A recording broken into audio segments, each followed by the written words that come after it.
de qualquer imperador, se quisesse se manter no poder, era lutar contra os bárbaros. Então Constantino fez isso em grande estilo. Ele lutou contra os francos e temos evidências de que ele capturou alguns reis francos que foram exibidos pelas ruas da cidade para agradar ao povo da Gália. Por fim, os bárbaros foram atirados às feras, enviando uma mensagem clara de que Constantino não toleraria ameaças ao Império Romano. Mas em 306 d.C., o Império foi ameaçado por um usurpador chamado Maxêncio, que tomou o poder em Roma, proclamou-se imperador e controlou a Itália e o norte da África. O usurpador Maxêncio conseguiu apoio ao prometer diminuir impostos e distribuir grãos ao povo de Roma. Como Constantino, ele era filho de um ex-co-imperador. Constantino foi proclamado imperador pelas tropas em julho de 306 e Maxêncio ficou em Roma, pensando, bom, ele é imperador, eu também quero ser imperador. E então o que houve é que no final de 306, ele se proclamou imperador.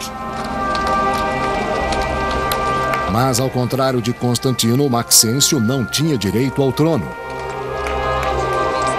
Ele atacou, aprisionou e assassinou o legítimo co-imperador da Itália. Não demorou para que o povo descobrisse que suas promessas eram mentiras.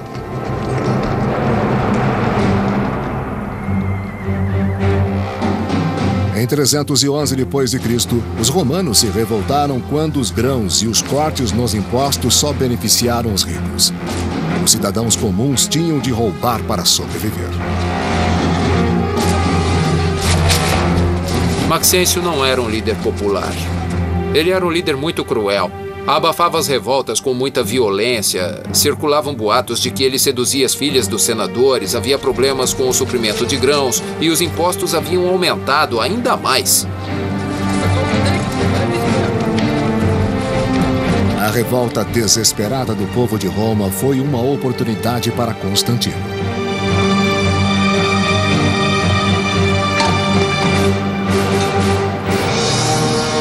Para salvar o povo de Roma e expandir seu domínio para a Itália, Constantino foi da Gália para Milão a fim de firmar um acordo com outro co-imperador, Licínio.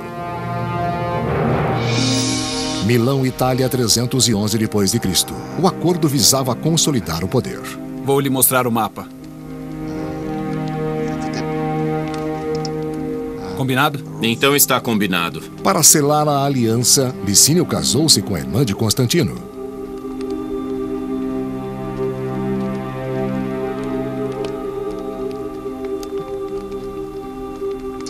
Bem-vinda. Constantino soube jogar.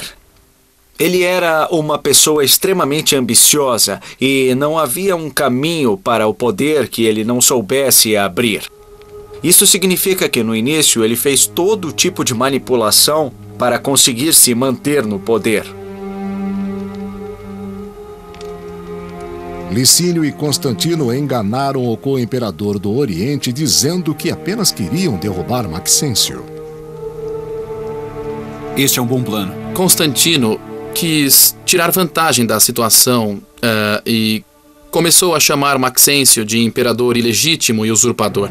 Constantino justificou a invasão contra Maxêncio como uma luta necessária para expulsar um tirano da cidade de Roma. Mas quando Roma foi conquistada, Constantino e Licínio lutaram para assumir o controle de todo o império.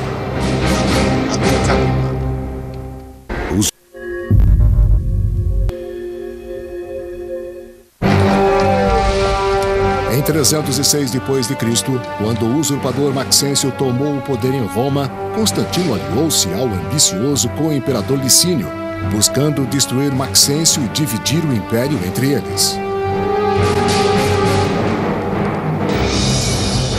Enquanto Licínio defendia a fronteira norte do império contra os invasores bárbaros, Constantino marchou para Roma, sitiando a cidade onde Maxêncio se escondia.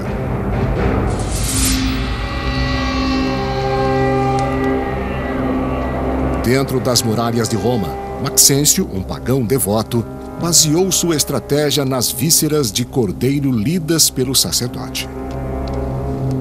Quando se tratava de uma luta, Maxêncio queria ter algum tipo de proteção divina e seguiu os procedimentos que qualquer bom imperador romano seguiria para obter proteção. Desesperado para saber se deveria esperar por Constantino ou enfrentá-lo em batalha, Maxêncio buscou orientação nas profecias sibilinas. Uma das fontes que Maxêncio consultou foram as profecias sibilinas, que eram livros de profecias mantidos pelas associações de sacerdotes romanos. E os sacerdotes investigavam determinadas questões consultando um oráculo. Bom, esse foi um oráculo que lhe disse que um inimigo de Roma morrerá hoje. Por essa razão, parece que Maxêncio mudou seu plano e tomou a decisão de não esperar por Constantino. Ele preferiu enfrentar Constantino em batalha. Supondo que Constantino fosse o inimigo de Roma mencionado no oráculo, Maxêncio preparou-se para a guerra. Preparem-se! Nós vamos vencer!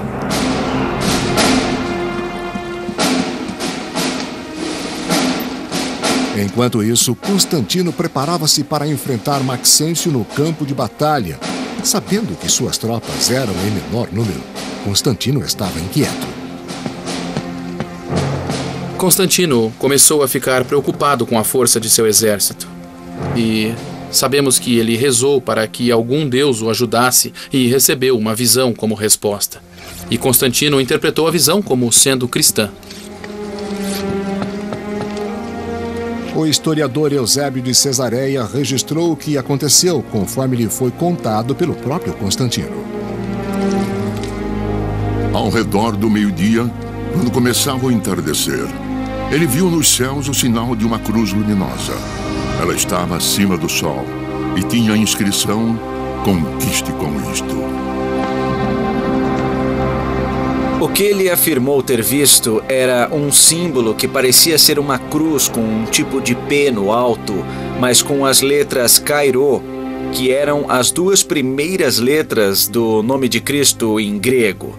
E existem outras fontes que dizem que ele também ouviu uma voz ao mesmo tempo que disse que ele conquistaria com esse sinal. Peguem as armas! Constantino ordenou aos soldados que colocassem Kairo em seus escudos e estandartes, transformando o símbolo cristão de objeto de perseguição em sinal de honra. E assim lutaremos! Nunca desistam! Constantino assumiu o Deus que anteriormente fora rejeitado como sua força divina, como seu poder de vitória. Ao assumir o Deus cristão que havia sido perseguido pelos imperadores anteriores, Constantino fez algo muito revolucionário. Com a conversão, Constantino transformou a batalha contra o pagão Maxêncio em um teste de religiões. Constantino encontrou Maxêncio na ponte Milvio, que cruza o rio Tibre, e era o único obstáculo entre Constantino e a estrada que levava a Roma.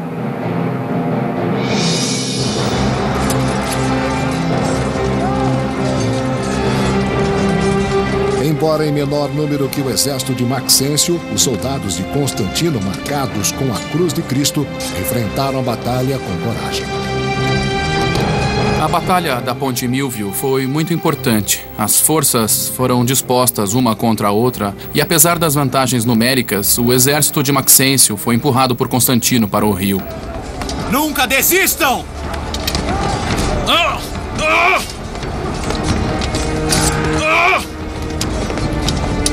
O destino de Maxêncio foi selado nas margens do rio Tibre.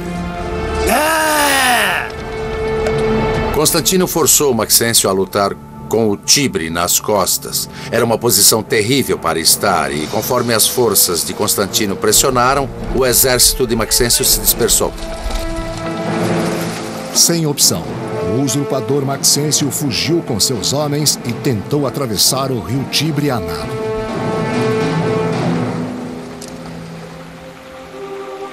Mas a armadura pesada impediu que Maxêncio sobrevivesse ao rio. Dias mais tarde, seu corpo inchado foi retirado do Tibre, comprovando a queda do regime usurpador. Constantino obteve uma importante vitória na Ponte Milvio, que eliminou a oposição de Maxêncio e deu a Constantino o controle de metade do império, inclusive da rica província da Itália. O destino de Maxêncio era um lembrete da força de Constantino e do que esperava aqueles que ousassem opor-se a ele.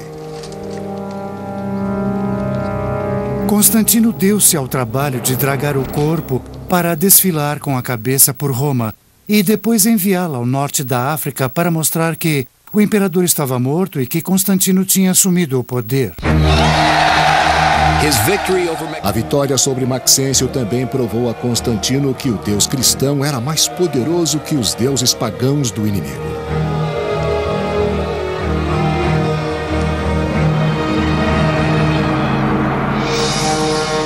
Com a derrota de Maxêncio, todo o Império Ocidental pertencia a Constantino. Como combinado, ele deixou o Oriente para Licínio. Milão, Itália, 313 d.C.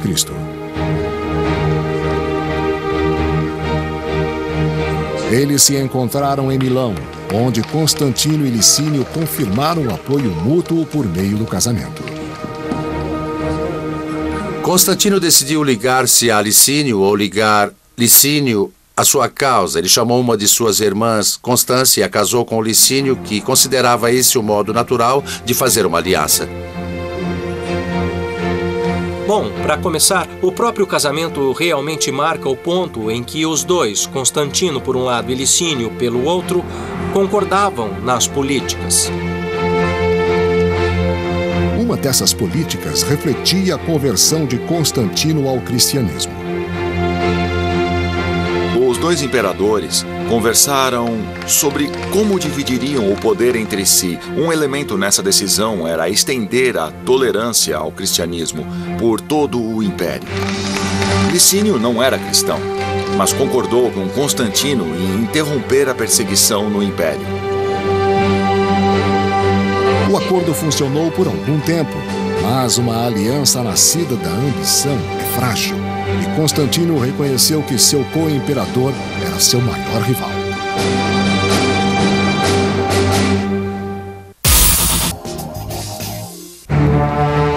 Depois de formar uma aliança com o imperador Licínio, Constantino derrotou o usurpador Maxêncio. Convencido de que o deus cristão lhe deu essa vitória, Constantino demonstrou sua gratidão.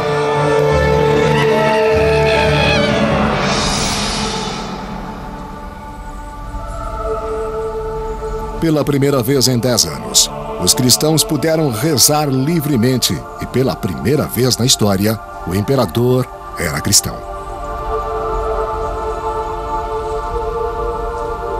Constantino se converteu ao cristianismo e, então, levou muito a sério a tarefa de defender a igreja cristã.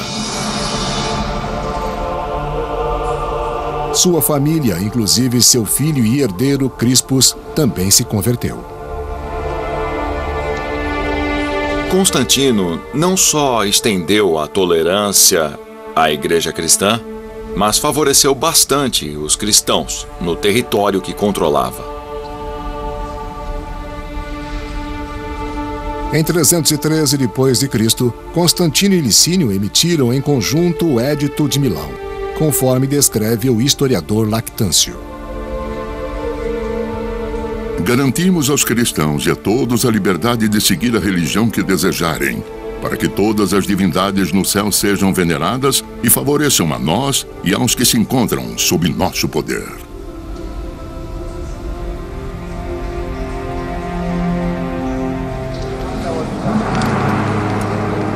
Nos anos que se seguiram, o relacionamento de Constantino e Licínio se deteriorou. Conforme Licínio lutava pelo domínio do Oriente, sua sede de poder aumentava.